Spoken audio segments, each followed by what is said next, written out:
And when I'm the chosen one, it's a different conversation. Within 10 or 15 minutes, we now knew exactly what the solution was on a close versus I pursuing and had to pursue again and again and again to get to the point where they'd say, okay, uncle, we give up. You can be our real estate agent.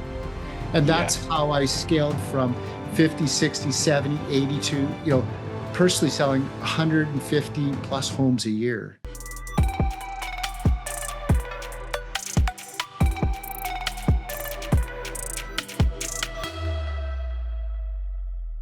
What is up, guys? Welcome back to another episode of the Door-to-Door Podcast. This one's going to be cool because the gentleman we have, his name is Randy Dyck, does not hail from a door-to-door background. He is a guru in the real estate world, and we are very excited to hear his story and his career. He's also going to be leading a workshop at Door-to-Door Con Canada. So if you're planning on attending or not, stay tuned because I'm sure Randy has a lot of good things to say. So just so you guys know who he is, we are proud to feature Randy Dyck, founder of Eximus Real Estate Team, Realtor Collective, and Randy Dyck Coaching as a speaker at Door-to-Door Con Canada. With over 30 years in real estate and 7,000 plus homes sold, Randy is one of the most respected voices in the industry. He's earned awards from EXP and RE/MAX, ranked among the top 6 RE/MAX teams in Canada, and continues to lead through coaching, content, and his powerful Return on Life podcast. Today, through EXP Realty, Randy is building a global movement, mentoring 650 plus legacy partners, and adding much more each month. His message: build wealth, live fully, and create a life that inspires others to do the same. Randy, welcome to the podcast. It's great to meet you. Thank you, Hunter, for that kind introduction. You are so welcome. And it is quite the introduction. I was just reading through that. Man, you have done a lot in your career so far.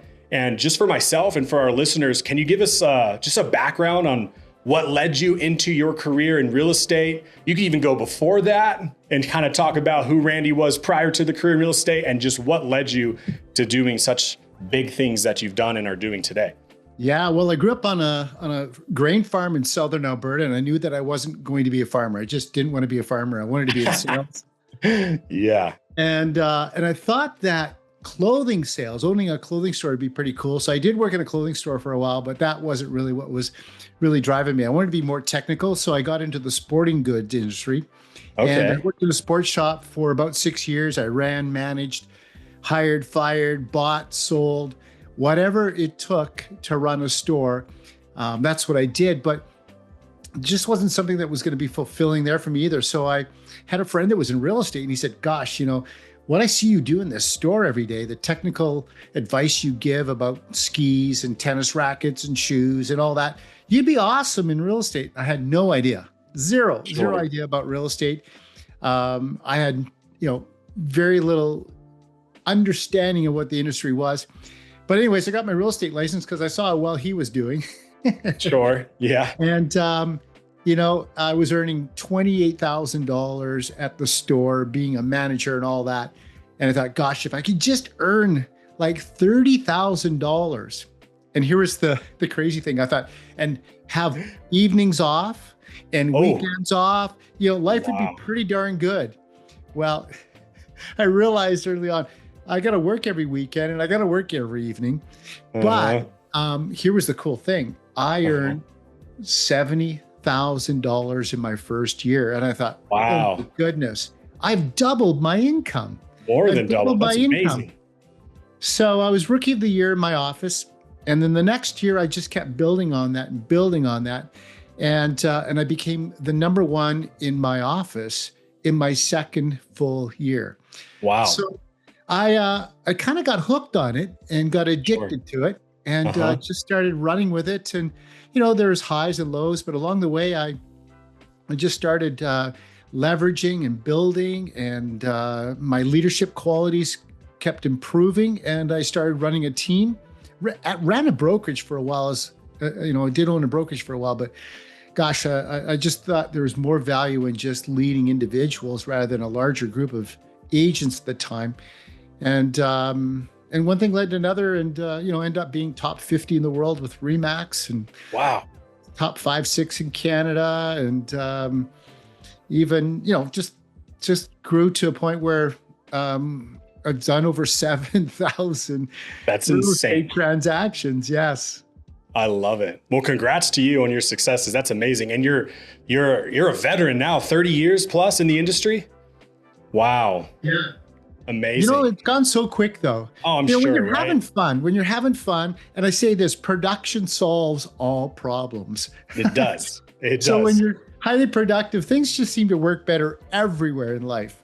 Absolutely. In door to door, I've had leaders and I've heard of leaders share that same principle with their reps that are struggling. It's like, hey, if anything is going wrong in your life or you're not where you want to be, knock more doors, solves more problems. And as much as you don't want to hear that, if you're not doing well or you're not motivated to go work, it unfortunately is the answer. If you have a lot going on and you're busy and you're producing and you're making transactions happen, it's a good state to be in. I love in that time when you need like 3 of you to manage everything going on. It's you have to just take a step back and just be like, wow, I'm actually really blessed and really grateful to be in this position and just keep moving forward. I love it. I'm actually really excited about this podcast because I've never really sat down with like someone that does well in real estate. What are your, like, how do you sell a home? I've sold a bunch of different direct to home service products, roofing, solar, pest control, alarms, garbage, but like I've never sold a house. And I just think, I look at a real estate, and this is an outsider's perspective. I look at real estate agents, they do showings and showings and showings and showings and showings, and they have people that just don't know what they want. And I can imagine it getting frustrating when you're 6 months into showing with the same couple or same person, and they're just picky. And maybe you're like, oh, this is the house based off of what I know about them that they're going to want, and they pass. How do you sell a home, Randy? What's the secrets to selling a house? That's a big deal. Well, I think, I don't think it's any different than anything else. I think marketing always wins. And so I would say the best real estate agents perceived from, the public is not always the best real estate agent. It's the best marketing agent. Gotcha. That makes a lot of sense. And so you have to be really, really good at positioning yourself, marketing yourself, knowing who you are and knowing who your avatar is. That avatar is so important. Who do you want showing up each and every day? And so, this is something that I did. It took me a little while to understand this, but this is kind of the trifecta of what I did. I would really understand who I am, know my passions, know where I really am in my strength zones, my genius zone. And we'll talk a little bit about this, about different character types that we work with, but my genius, what is my genius?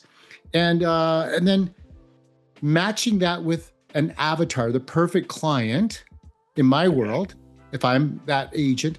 And then third is building what I call a commission river or a prospecting lane that person's going to fall into and basically find their way to me without me chasing, hunting, and persuading them. And so what this looks like, and I'll share an avatar with you just so you understand what I mean by what some avatars.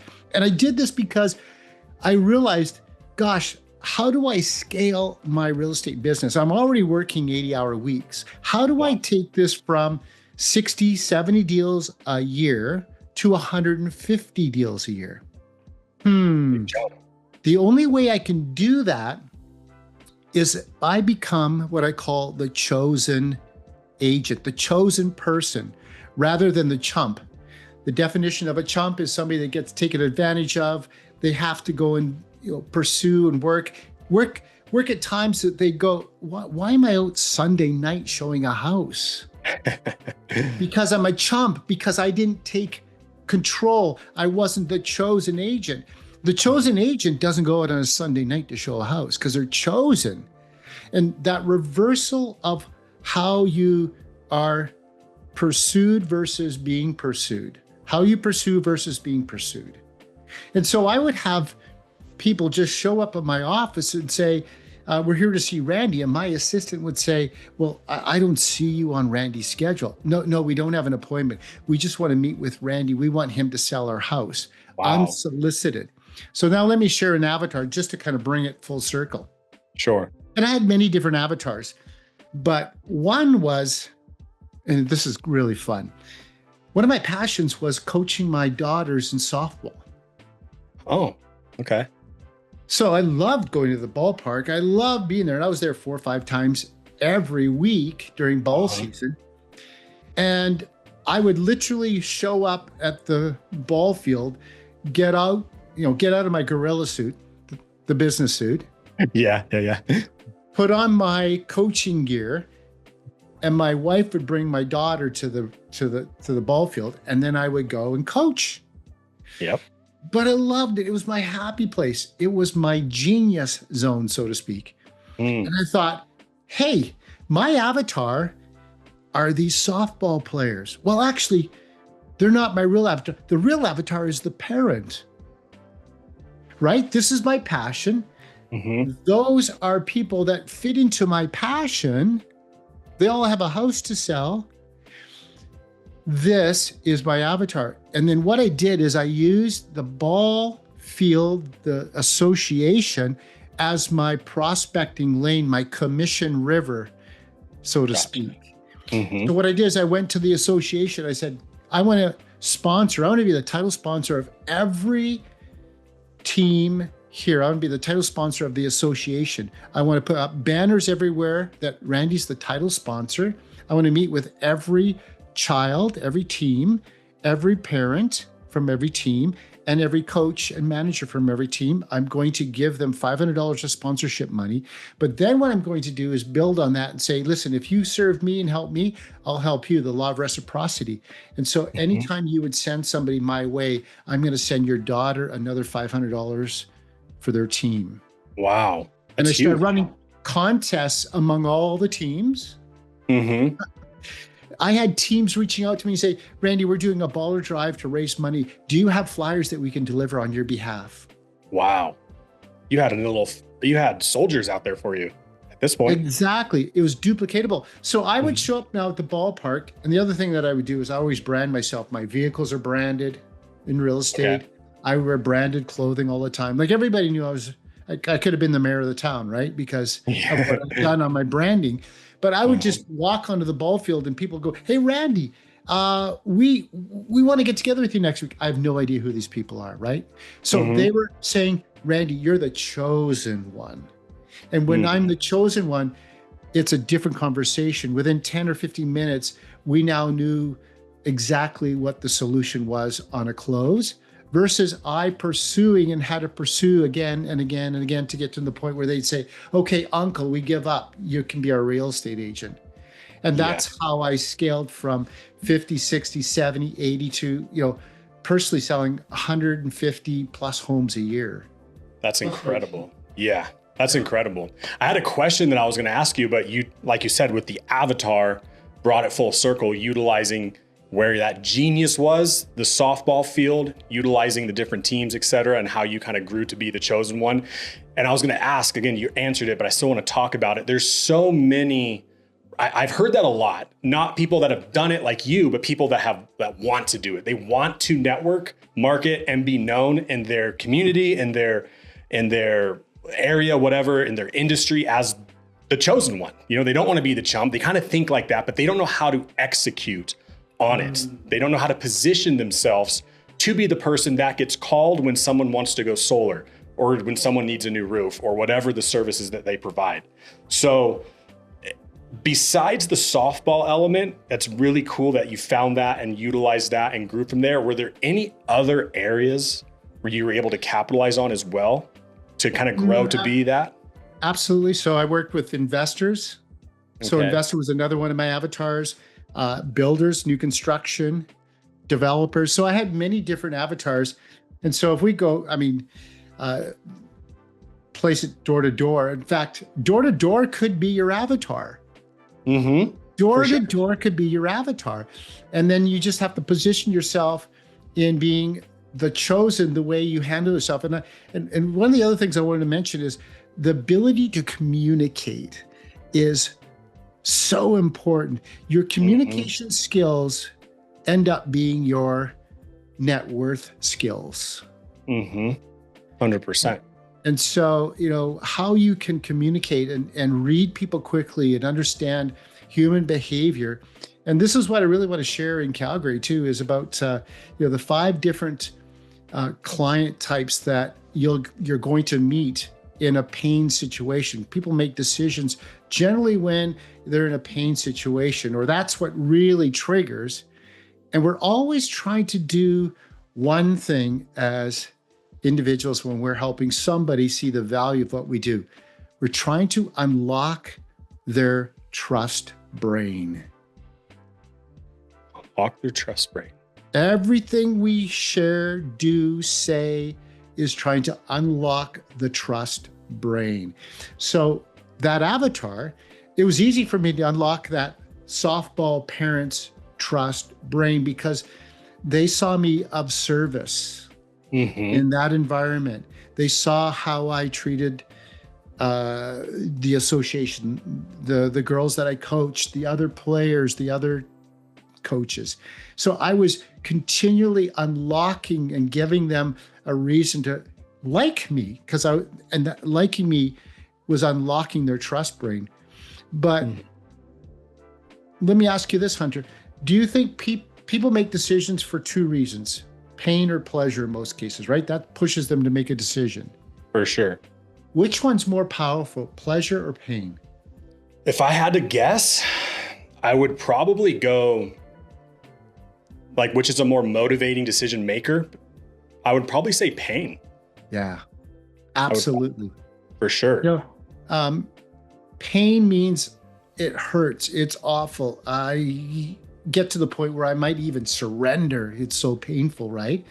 So those are really, really powerful motivators. And so through what I've done, coached, I have 5 different pain character types, so to speak. Okay. Curious to hear those. And the only reason why I call them SPOB, SPOBB, is the easiest way for me to remember them. Okay. We love an acronym. So SpongeBob, I always thought, how do I remember these? These are the things, SpongeBob. So SPOB is just short for SpongeBob for me. I love it. I grew up on SpongeBob. I'm in. Right. So let me just point them out. S is for the skeptical. Okay. So somebody's really skeptical. I don't believe you. You're trying to snow me. Proud would be P.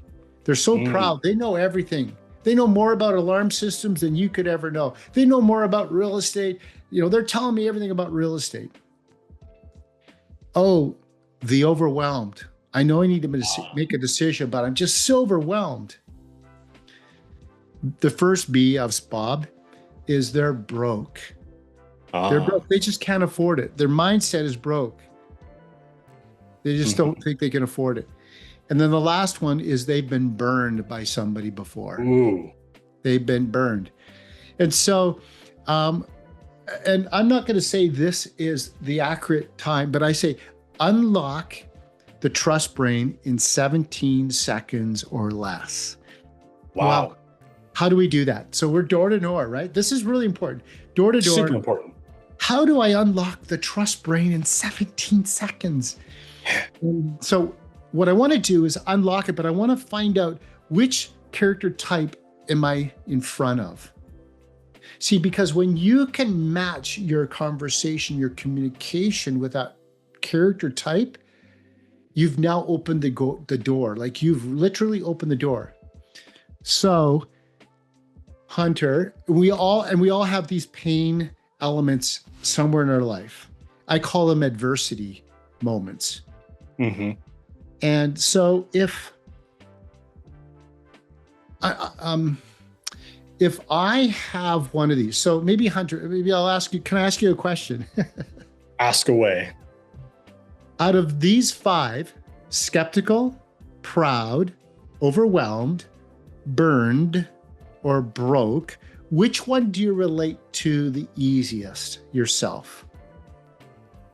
Because we all have pieces of these. We all have pieces of these. Absolutely, yeah. I could say all at some times in my life, but Are you referring to a buying scenario? Yes. Okay. Yes. Skeptical. I would probably go with skeptical. Okay. If I had to narrow it down, yeah. I find a lot of people right now are skeptical, by the way. But, skeptical is that, you're full of it, Randy. You just can't, I don't believe anything that you say. Now, what skeptical does for you, if that's your number one, your highest, that is your superpower to unlock anybody that's skeptical because you can relate so well to them. Mm-hmm. So here's what I ask people to do. And this takes work. This is really high level stuff. Oh, for sure it is. Super. Really Listeners are getting a course right now. I love it. Is this what you want to do in the podcast? I'm not sure. I've kind of taken over. I absolutely love it. Again, this is great. This is your hour. And I can tell you, however long we've been on air, whoever's listening has learned a lot that they're going to, if this is their cutting point, if they're listening to this driving to area and they get out of their car, I guarantee you based off of the things you've said thus far, they're putting stuff into action today. So keep going. This is amazing. Thanks so much for listening to the D2D podcast and being such a loyal listener. If you haven't subscribed already, hit that subscribe button. And we have finally come out with a 2.0 to our D2D University. And we want to give you free access to our community where you can peruse around different micro courses to big pro and apprentice certifications. Whether you're in pest, solar, roofing, alarms, fiber, all these different industries have an amazing refresh of brand new content we spent the last year redoing. Why? Because we believe in leveling up this industry from ethics to mindset to skill sets to all the things that's going to make you an actual pro at doing this door-to-door job that we know is super difficult, but it's the same effort, but greater results with D2D 2.0. Go to our website and get access today. This is what I want to share. I want to share some of this stuff in Calgary too, at the workshop. But for sure. So once you kind of unlock what character type they are, and there's a couple of really great questions, and you'll be able to figure out some other questions, but a couple of questions that I come up with, especially in real estate, but this could be related to anything, is, Mr. and Mrs. Homeowner, what keeps you up at night about this process of selling your home? And by that question, I'm going to get a really good idea if they're skeptical, if they're proud. Well, I know everything about the marketplace and my place is worth, this much money, But so one of those character types is going to come out. Okay, now this is where the salesmanship really kicks in. That's just one easy question. Another easy question I ask in real estate. So this could be related to just about any business, but you can redefine this question. And so let's even play this not in real estate, because you've probably got lots of people on here that are not in real estate. Mm-hmm. I would say, so Mr. and Mrs. Homeowner, you've bought and sold a number of homes. Mm-hmm. Have you had alarm systems or whatever it is in some of your other homes? Yes, we have. Okay, cool. Hey, tell me what you liked and didn't like about the installation, about the process, about the contract, about the salesperson. And then shut up and listen. And now you're going to know what the character type is. Takes a little time to learn this, but you're going to learn that, get the character type. And then this is where the magic happens. If you relate to that person and your strong character type, it's going to be very easy. But this is what you need to do. You need to have 2 stories that match their character type. So huge. Yes. And the 2 stories that you need so you unlock their trust brain is one that's not at all related to alarm systems, if that's what you're selling, or not related to real estate. It is a personal story that you as a salesperson have outside of this business. So let's just say it was skeptical. Okay. I would say, I totally get what you're saying, because man, I don't believe anybody anymore when they're trying to sell me something online. Is it fake news? Is it real news? The other day I went and bought a high ticket item, at least I was thinking I was, and it ended up being a piece of junk. So you're relating a story that you've experienced on something that is of the same value, perceived same value. So it's a personal story that you've suffered the consequences of that as well. For sure. And that humanizes you with them. And they're like, okay, cool. I don't feel like this individual, I mean, sorry to cut you off, but they just realize at that moment from that alone, not including what's coming next. Hey, like this is a big purchase. Like this person also just experienced a big purchase, which went south. With that knowledge, I don't feel like they would do that to another human. You know what I mean? Humanizing yourself is great in that regard. So that is why I make sure that it never happens to any of the clients I work with now. Boom. And then you need a secondary story that is all related to your business. If that's alarms, if that's real estate, whatever it may be, then you got one personal and then one related, and you need two of those for each character type. So when you find that character type, then you roll into that. And what you're looking for is that they say, you're right. Because when they say, you're right, like they actually lean in, they go, you're right. Uh-huh. Now you didn't even unlock the trust brain. You kicked that door down and you have free will to now move forward with any discussion about whatever business you're in. And 100%. Now you become the chosen. I love it. That's so true.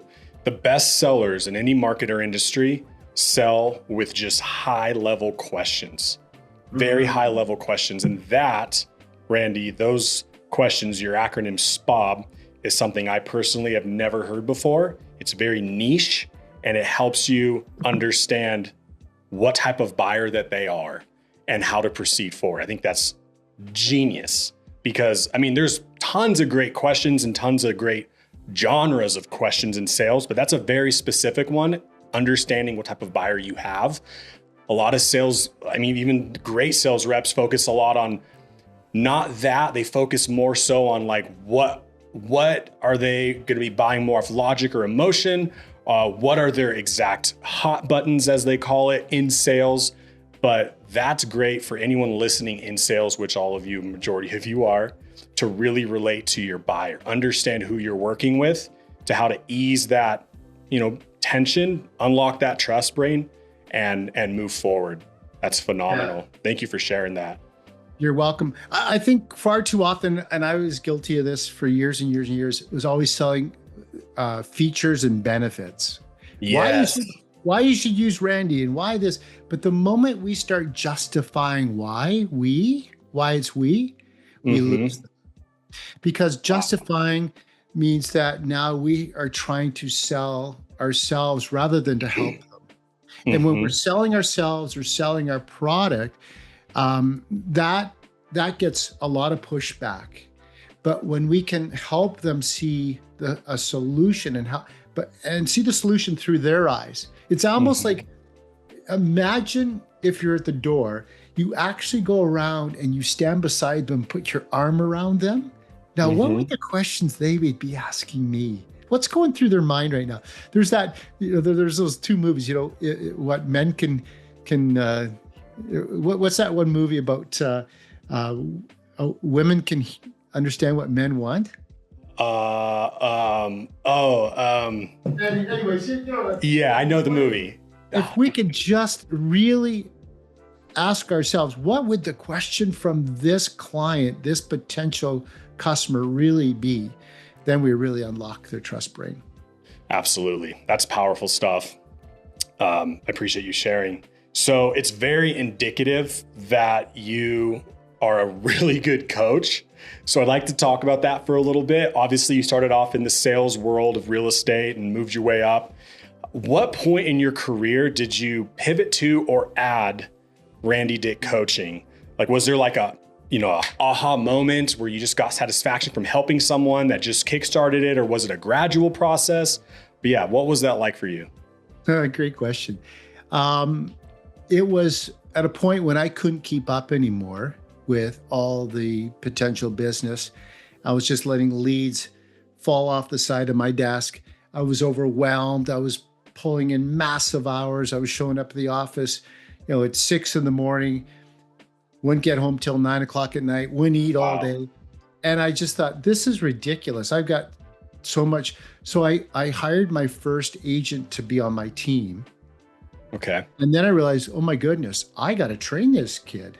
I got to train this individual, and I have to somehow bring value to him. And so then I just became a student to become a leader. And I just started diving deep into it. And I started realizing how much value I felt personally by leading and helping and coaching others. And so that all started as a result of building a real estate team. Gotcha. And it just grew from there, from, serving one to many over the course of the next 25 years. Wow. So is your coaching more, in the realm of real estate, or do you do just coaching in general for individuals and just life? Yeah. A good portion of them are real estate agents, but really what I coach is entrepreneurial for anybody. And I like the word life because it is about life. Everything that we do it permeates into every totally crevice and pore of who we are. Totally. And so it is really life. It is. I was actually just speaking with a gentleman about that. It's he's in Canada as well, and his company, they do pest control and alarms. Very interesting. Has never heard of that before. A dual product company in the home service space. And we were talking about that, and real estate and sales in any industry is similar, and probably other industries not related to sales, where it's like, if you focus on getting better as a human, if you focus on getting better in all areas of your life, it'll, like you said, permeate and translate into your career as well. So I'm absolutely positive that when you're coaching these agents, it's life stuff as well. It's not just how to sell more homes. It's, how to be a better person, and it translates, beautifully over. That's one thing that I would say, that any time that I had the opportunity, and I really felt it was a gift and an opportunity that I could help somebody, my goal was maybe that they wouldn't leave being a better salesperson, but they would leave as a better person. That's the key. First, a better person, then sales. And to piggyback what you just said, I have a friend that has a couple NBA rings with the Miami Heat when they're in their prime with LeBron. Oh, no way. And he was a coach, but you'd never see him on the court, never see him in the arena. His coaching was all about helping them off the court. And so he coached them in life, family, relationships. And if they were bad off the court, they were bad on the court. And his whole role was, how do I help these players be better at home, better with their money, better decision-making outside the court, off the court? Yep. It's funny. I actually just found this new series on Netflix. Well, it's not new to me. It's called Full Swing. It just highlights, I don't know if you've seen it before, just like the PGA Tour, the Live Tour, all these pro golfers. And the latest episode I just watched was really neat. It was highlighting a golfer named Wyndham Clark. He came out of college as, Wyndham. He was one of I think he was top 5 prospects fresh out of college. He and everyone else alike just expected him to go into the tour and dominate. And he did the opposite for 5 years. Like, he was just a no one. I think he was ranked north of 100. Like, it was kind of shocking. And then he got a coach. He got what's it called? A sports coach or something. And it really sports psychology. But it was more so focused on not just how he's playing, it's just how he is as a human and how he's processing things and his routine, and just, just healing him, so to speak, because he had some traumas prior. And not short into him hiring her as the coach, he went out and won one of the cups on the PGA Tour. And it just goes to prove, it's like, if you, like we were mentioning, it permeates into whatever it is you're doing. And that's really cool that you had that connection on the Miami Heat in the LeBron era too. Oof, that's wild. Yeah. I love it. What you just shared, especially with the story of the golfer, is you shared that he's had adversities that came his way. Yeah. And even things probably in his childhood that affected how he played. And there's a lot of studies on who we are between the ages of 6 and 16, and the adversity that comes our way, or the challenges that we face. I like calling them adversities. And how that we use those pieces either to destroy us or to make them superpowers within us. I actually like to call We all call them superpowers because it's really zingy, but I like to call them primal powers. They're primal to us and they're within us. Okay. And so I'm in the process of just about finishing my book called The Underdog DNA. Ooh. And it's all about adversity that we face in life and how we use adversity and how we can use it to really unlock incredible potential. I mean, we all love an underdog story, don't we? Oh, absolutely. It's the best. We all root for him too. Even if it's like against our own team, it's like, go my team. However, if this underdog pulls this off, like, I won't be too mad. Absolutely. So, understanding those adversities and then using them to fuel and activate greatness in us, really bringing out the genius within us. I mean, we just talked about that, right? Our adversity type or our character type of who we are, the SPOB, is our genius as well, right? And so there's things that you've probably had in your life, I had in my life. I mean, I broke my neck at 14 and woke up paralyzed. Ooh. Whoa. That triggered so much in me to become just a serial underdog throughout my life. And today, if you met me, and of course, right now you're saying, well, Randy, you're not an underdog, probably. I am. I'm a serial underdog. I used what happened to me at a young age to fuel all of who I've become, and I've activated that underdog spirit all the way along. And I've stacked adversity on top of adversity on top of adversity to get a perspective that I could have never done without that DNA in me, that underdog DNA, which I believe is almost like our 24th chromosome. Okay, I like that for sure. So this book you're writing, do you have a release date yet? So if listeners want to buy it, is there a date and a place that they can do so? Yeah, we're just pulling some of that together. I'm hoping to be able to launch that, but late fall. Late fall, amazing. I'll put that on my list. So something you talk about a lot, and it kind of coincides potentially with the underdog story, is return on life. Can you kind of break that down for our listeners, what that means and anything applicable they can take away to put into their lives or sales careers? Well, we're taught to chase the ROI and everything, return on investment. For sure. And success is what we all want. We all want a piece of success. We all want to chase success. But once you have success, and everybody has a different version or a different milestone of what success looks like. But I got to the point where success needed to change. It needed to change to something else. And that's what I realized. And again, I read a lot of books, including this one. What a great read. Let's go. I love it. Eat what you kill. Heck yeah. But I read a book called Halftime, and it talked about significance, not success. And you get to the point where you want to lead a life of significance, not success. And so I just started wrapping my head around that, thinking about everything I do is for the ROI. And I realized, what if I did everything for the return on life instead of the return on investment? I like that. So that's why I say now it's not about the ROI, it's about the ROL. What is the return on life versus the return on investment? See, if I get return on life, I'm still getting some sort of return on that investment, but I'm always tweaking it, make sure that it's more about the experience. It's more about how I'm impacting and leading a life of significance. I love it. Can you expand that a little more? Go a little deeper than significance, but like return on life, like, yeah, just give me an example from your own life, potentially, of what you mean. Well, this is what I did. Instead of chasing the ROI, which was just cranking out deals, and I was just, flat out high gear, pedal to the metal, because I had a monster that I'd created called, real estate. Yeah, you sure did. That it was just like, if I didn't move at 100 miles an hour every day, it was going to eat me from the backside, right? Right. Because the task monster, the deadline monster, all of those monsters just kept saying, if you slow down, I'm going to eat you alive. Yep. And so one day I just woke up. I said, this is not what I was meant to be.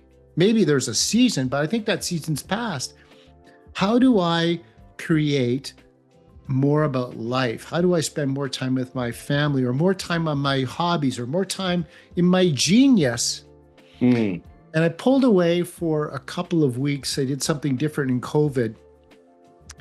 I was so frustrated that we couldn't leave our country and we couldn't travel and we couldn't do this. And my wife said to me one day, hey, Randy, why don't we should rent a place where we think we want to live one day, so we live outside of Vancouver. Okay. And we thought, man, it'd be really cool to live in downtown Vancouver. So that afternoon I went and I booked what we call a laneway house, a house in the back of somebody's yard. Oh, okay. Yep. And I booked that for 2 months. Whoa.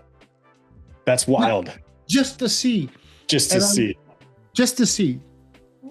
And it was almost like this, why not? Like, why not? I love it. So we did that.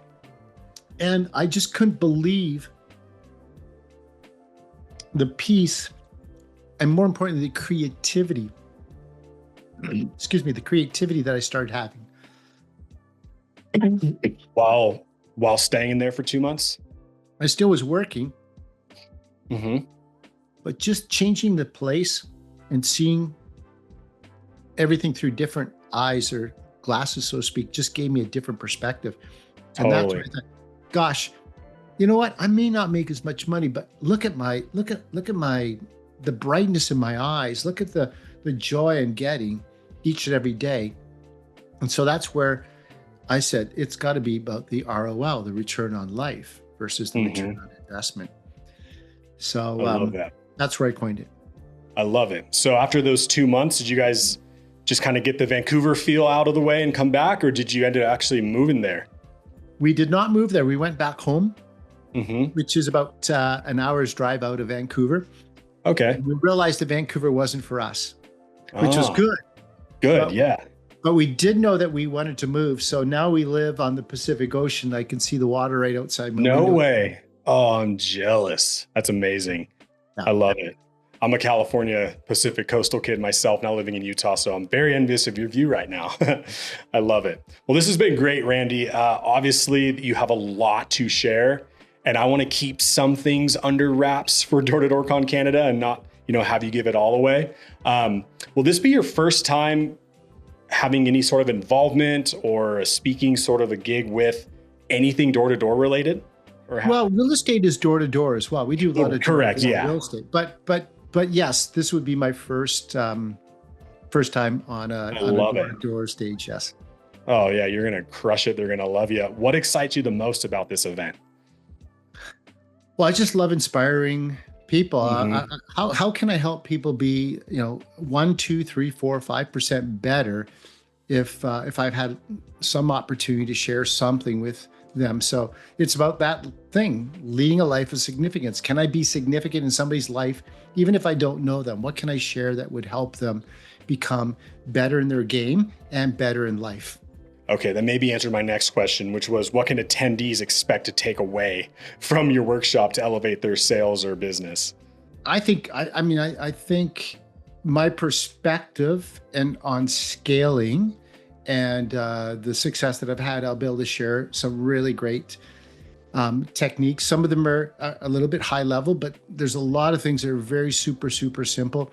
In fact, I'm going to share something that I think will be so impactful. They'll have it with them all the time.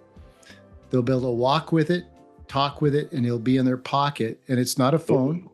It's not a phone, but it will motivate them every time they walk up to a door and really center them and give them an understanding why they're there. So I'm not going to share what that is, but it's powerful. I love it. Yeah, we'll save that for the event for sure. But I'll be in attendance myself, so I'm actually really excited. Kind of some concluding questions for you. If you were new to sales today, or no, let's rephrase that. If you were mentoring someone new in sales or real estate today, what are the top 3 skills that you would ensure that they master to make sure that they have a successful career? Well, I think communication is such a key. Huge. If you can communicate well, my communication skills are directly related to my earning ability. So communication skills are really important. Second would be marketing. How are you marketing yourself and branding yourself personally? And even if you're with a company, you can still brand yourself, because this might not be your forever company. This might be a stepping stone. So marketing would be really powerful. And the third one I would say, and I wish I would have done a better job of this, is controlling my database. Database is your golden goose. What do you mean by that? Your database? Well, your database. So that would be any client that you've ever worked with, any client that you'd like to work with. So past, present, future. I've got a great exercise called the memory jogger, which unlocks. So a lot of people say, I would say to them, how many people in your database? And they go, well, first of all, I don't have a database. Or secondly, I got 38 or 52 or 62. Well, how many do you have in your phone right now? How many do you have in your phone right now? And they might say a couple hundred. But really what we should be doing is adding a couple of people to your database every day. And when you put them in your database, now you have many different methods of connecting with them and being top of mind, and not just in sales, but just in bringing them value through text, email, social media. All of those pieces are very, very powerful. So, once you've connected with somebody once, you should be forever connected with them in some way, shape, or form to be their golden goose. And you want to be the go-to guy. Like nothing is better than you selling an alarm system to somebody, and 3 weeks later, 4 weeks later, they reach out to you by text and they say, we really need a pest control guy. Who would you recommend? Now you've done something right. If you've unlocked their trust brain, you've brought them great value, you communicated well, you marketed yourself well, they're going to reach out to you because they see you as the go-to guy. And you might even have to tell them anything in this town. If you need to know, I know a lot of people that could be your go-to guy for whatever. Reach out to me. Yeah, that's powerful. And I feel like so many people want to be that figure in their community, the go-to guy. And it sounds like, you've done everything right and are that guy within your community as the go-to guy. And I love it. And if I was a gambling man, Randy, I would bet the house that our listeners today are, when they finish listening to this podcast, the things that you have said, sometimes listen to a podcast and it's like, oh, that was good. And then you forget about it as soon as you exit the car door or whatever. The things you have said are things that resonate with people, get them to think, and will cause them to act and linger with them for a while after the podcast.